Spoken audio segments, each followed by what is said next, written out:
Hello दोस्तों, कैसे हैं आप सब? बढ़िया। आज मैं फिर हाजिर हूँ एक ज़बरदस्त वीडियो के साथ। इंसान ने आज तक जो भी तरक्की की है उसमें कुदरत की बनाई चीज़ें और जीव जंतु की काफ़ी प्रेरणा रही है।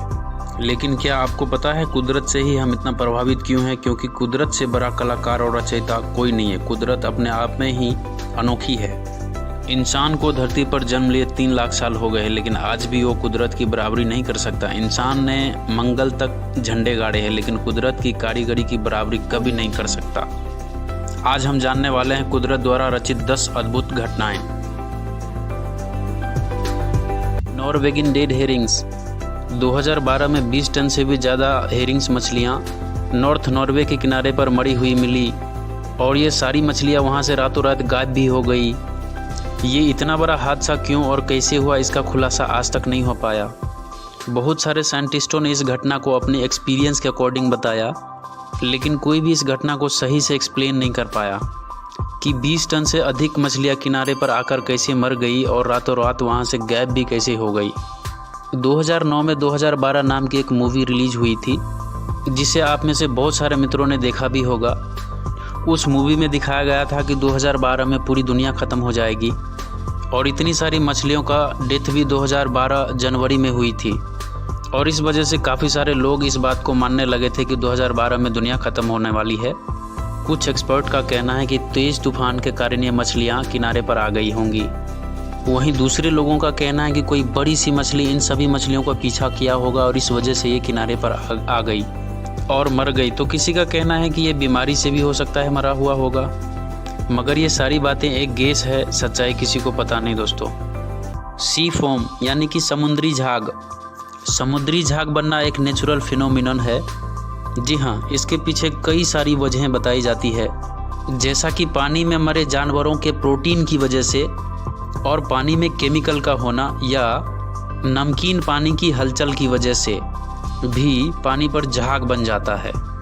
और ये झाग लहरों और हवाओं के साथ किनारों पर जमा हो जाता है, लेकिन तूफान और उनकी लहरों की वजह से यह किनारों और पास के इलाकों में भी फैल जाता है, और पूरा इलाका इस झाग में डूब जाता है। ऐसा ऑस्ट्रेलिया और स्पेन में तूफान के बाद ऑलरेडी हो चुका है। इस वीडियो में आप साफ साफ देख सकते हैं कि कैसे झाग ने पूरे इलाके को अपने चपेट में ले लिया है। ये झाग बहुत ही खतरनाक होते हैं, क्योंकि इस झाग में बहुत ही जहरीले केमिकल का मिश्रण होता है, जो कि ना सिर्फ यहाँ मौजूद लोगों को बल्कि पशु पक्षियों को भी हानि पहुँचा सकता है। ल्यूमिनेसेंस। दोस्तों, अंधेरे में कोई चीज़ चमके तो किसे पसंद नहीं होगी। और हम बचपन में आपके कमरे के सीलिंग पर लगे ग्लोविंग स्टार की बातें तो बिल्कुल भी नहीं कर रहे। आपको ये तो पता ही है कि प्रकृति कितनी खूबसूरत चीज़ है, और इसी प्रकृति की देन है कि इस पृथ्वी पर ऐसे ग्लोविंग प्लांट्स और क्रिएचर भी पाए जाते हैं जो रात में रोशनी देने का काम करते हैं। दोस्तों, बायोल्यूमिनेसेंस एक ऐसा केमिकल रिएक्शंस है जिसमें लाइफ प्रोड्यूस लिविंग ऑर्गेनिज्म के ज़रिए होता है, और ये लाइट ऐसी होती है जिसमें बहुत रोशनी होती है और किसी तरह की गर्मी यानी थर्मल एनर्जी बिल्कुल भी नहीं होती। और दोस्तों, ये पानी में किसी समुद्री किनारे पर पाए जाते हैं। हिल स्टॉर्म। बारिश के समय में आपने कभी कभी ओले गिरते देखे होंगे, और उस टाइम पर आपने काफ़ी इंजॉय भी किया होगा। लेकिन 8 फरवरी 2018 को अर्जेंटीना में एक ऐसी घटना हुई जिसे देखकर पूरी दुनिया डर गई।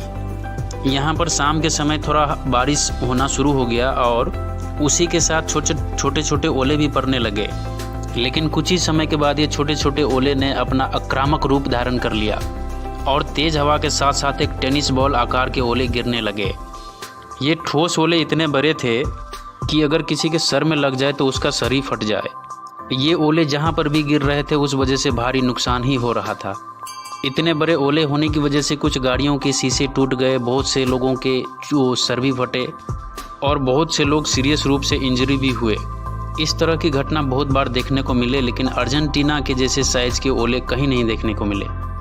अर्थ पिरामिड। गैज, इन्हें देखने के बाद आपको लगेगा कि इन चट्टानों के ऊपर इतने बड़े बड़े पत्थर को कौन रखा, और इतनी ऊंचाई पर इन पत्थरों को पहुंचाया कैसे गया, क्योंकि नीचे की जगह तो पूरी तरीके से खाली है। तो या तो इन पत्थरों को चोटियों पे रखा गया होगा, या कुदरती तरीके से ये पत्थर वहाँ पहुँचा होगा। लेकिन ये हुआ कैसे? इटली की साउथ टेल में मौजूद ये अजीबोगरीब चट्टानें अर्थ पिरामिड के नाम से जाने जाते हैं। इन चट्टानों को ऐसे बनने का मेन रीज़न तेज़ बारिश या सूखा है। पहाड़ी इलाके में तेज़ बारिश जब ज़मीन को काटती है तो उस समय ये ऐसी चट्टानें बनती है। ये चट्टानें ऐसी जगह होती है जहाँ तेज़ हवाएं भी इन्हें नुकसान नहीं पहुँचा सकती। इन पहाड़ों को पिरामिड जैसे शेप देने में बड़े बड़े पत्थरों का खास रोल होता है, क्योंकि ये मिट्टी के पहाड़ होते हैं और इनके ऊपर बड़ा सा वजनी पत्थर होने की वजह से जब तेज़ बारिश में यहाँ की मिट्टी कटती है तो उतनी जगह की मिट्टी कटती है जहाँ पर बड़ा और भारी सा पत्थर ना हो, और वो मिट्टी कटते कटते बह जाता है और पत्थर वाला भाग रह जाता है और वो ऐसा स्टैच्यू के जैसा बन जाता है और अल्टीमेट ऐसे फिनोमिना की रचना हो जाती है। लावा बबल्स। दुनिया के लगभग सभी लोग बहते लावा से डरते हैं, कोई चाहे कितना भी जाबाज क्यों न हो। इस बहते लावा से पर्याप्त दूरी बनाए रखने में अपना भला समझेगा। शायद आप इस लावा के बारे में नहीं जानते होंगे, ये बेहद दुर्लभ घटना है। जब सतह पर जमा हुआ लावा ठंडी हवा की वजह से जमने लगता है तो ये लावा अलग अलग हिस्सों में बंट जाता है और शुरुआत में उसका बाहरी हिस्सा जमने लगता है, लेकिन अंदरूनी हिस्सा अभी भी काफ़ी गर्म होता है। इसे छेड़ना नहीं चाहिए। दुनिया में कई ऐसे जगह हैं जहां ये लावा बबल्स पाए जाते हैं, जिनसे दूरी बनाए रखने में भलाई है। ये बबल्स समुंदर के पानी में भी पाए जाते हैं, जिस वजह से पानी का तापमान बहुत बढ़ जाता है। मोविल केव। 1986 में एक कंस्ट्रक्शन के दौरान खुदाई के समय कुछ वर्कर को एक अजीबोगरीब गुफा मिली जो पूरी तरह से बंद थी। ये गुफा रोमानिया में मौजूद है। इस गुफा से रिलेटेड एक बहुत ही इंटरेस्टिंग बात है, जो है कि ये गुफा पिछले 55 लाख सालों से बंद थी। सदियों से इस गुफा में हवा और सनलाइट भी नहीं पहुंची थी। वर्कर्स को खुदाई के दौरान एक केव मिली और उन्होंने देखा कि इस केव के अंदर एक लेक भी है जो पानी के जगह सल्फ्यूरिक एसिड से भरी हुई है, और इसी गुफा में बहुत सारे जहरीली गैसें भी मौजूद थी। लेकिन इस गुफा में इतनी जहरीली गैसेस होने के बावजूद भी इसमें कुछ छोटे बैक्टीरिया और जलीय जीव भी मौजूदें थी, जो कि जहरीली गैस के साथ पिछले 55 लाख सालों से यहाँ जी रही थी। इस गुफा में मौजूद जीव को पहले कभी धरती पर नहीं देखा गया था। इन अजीबोगरीब जानवरों ने लोगों को सोचने पर मजबूर कर दिया कि इन जीवों ने जहरीली गैस के साथ इतने सालों से सरवाइव कैसे कर ली। Jelly rain. जेली एक ऐसा पदार्थ है जिसे बच्चे काफ़ी पसंद करते हैं।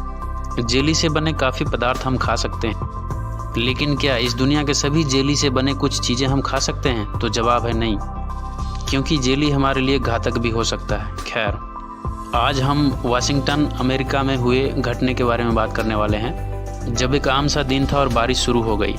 बारिश में आमतौर पर पानी या फिर ओले बरसते हैं, लेकिन इस बारिश में जेली जैसा पदार्थ बरस रहा था पानी के साथ। ये क्या था, अच्छा था या बुरा था, इसका आज तक लोगों को कोई अंदाज़ा नहीं है। पेड़ पौधे, ज़मीन व गाड़ियों पर कई सारे स्टार जेली दिखाई देने लगी। इस स्टार जेली को छूने के बाद लोगों के सामने बीमार पड़ने के केसेस आए। तेज़ बुखार, सांस लेने में तकलीफ़, ये स्टार जेली से बीमार हुए लोगों में लक्षण दिखाई दिए। लेकिन ये जेली आसमान से क्यों और कैसे गिरी, इसका पता नहीं लग पाया। Blood rain. दोस्तों, ये बहुत अजीब बात है, क्योंकि ब्लड रेन या फिर रेड रेन एक ऐसा हैरान कर देने वाला फिनोमिना है जिसमें लाल रंग की बारिश आसमान से होती है। वैसे तो इस तरह की बारिश कभी भी देखने को मिल सकती है, लेकिन केरला में इस तरह की बारिश पिछले कई सालों में कई बार देखने को मिले हैं। जैसा कि केरला में ये सबसे पहले खूनी बारिश 1896 में देखने को मिली थी, और उसके बाद से ये खून की आंधी केरला में कई बार चली है, क्योंकि 2001 में ऐसा इंसिडेंट फिर से हुआ था, जिसे देखने के बाद वहाँ के लोकल लोग बहुत ज़्यादा डर गए थे। जिसके बाद साइंटिस्ट की एक टीम ने इसके ऊपर रिसर्च भी की, जिसमें पता चला कि बारिश का पानी लाल होने का कारण फ्लाइंग पार्टिकल्स हैं, जो एक तरह के ग्रीन एल्गी है जो उस वातावरण में पैदा होते हैं। और सबसे आखिरी बार इस तरह की बारिश 2012 में देखने को मिली थी, और उसी समय श्रीलंका से भी ये रिपोर्ट आई थी कि वहाँ भी इस तरह के बारिश देखने को मिले थे। The door to hell. दोस्तों, ये जगह तुर्कमेनिस्तान में स्थित है। ये एक नेचुरल गैस फील्ड है जो एक गुफा की तरह ढह गई है, और इस गुफा पर आग लगाने का मेन मकसद ये था कि मीथेन गैस यहाँ से निकलकर कहीं जा ना सके। और ये कहा जाता है कि इस जगह पर 1971 के बाद लगातार आग जल रही है। पहले तो साइंटिस्ट को लगा कि इस जगह पर क्रूड ऑयल का बहुत बड़ा भंडार है, लेकिन खुदाई पर पता चला कि इस जगह पर सिर्फ नेचुरल गैस का भंडार है और जो धीमे धीमे इस गड्ढे से रिलीज हो रही है। लेकिन इस जहरीली गैस को रिलीज होने से आसपास के लोकल लोगों को तकलीफ हो सकती थी, जिस वजह से इसमें आग लगा दी गई और ये माना गया कि आग कुछ दिनों में बुझ जाएगी।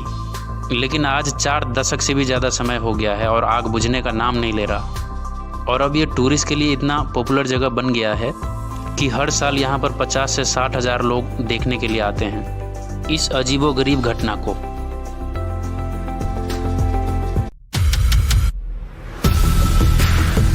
दोस्तों, आप में से कुछ लोग अभी भी चैनल को सब्सक्राइब नहीं किए हैं, तो भाई अभी सबसे पहले चैनल को सब्सक्राइब कीजिए जिन्होंने सब्सक्राइब नहीं किए अभी तक, और ऐसे ही इंटरेस्टिंग वीडियो का आनंद लेते रहिए। हम फिर मिलेंगे ऐसे ही इंटरेस्टिंग वीडियो के साथ, तब तक के लिए जय हिंद।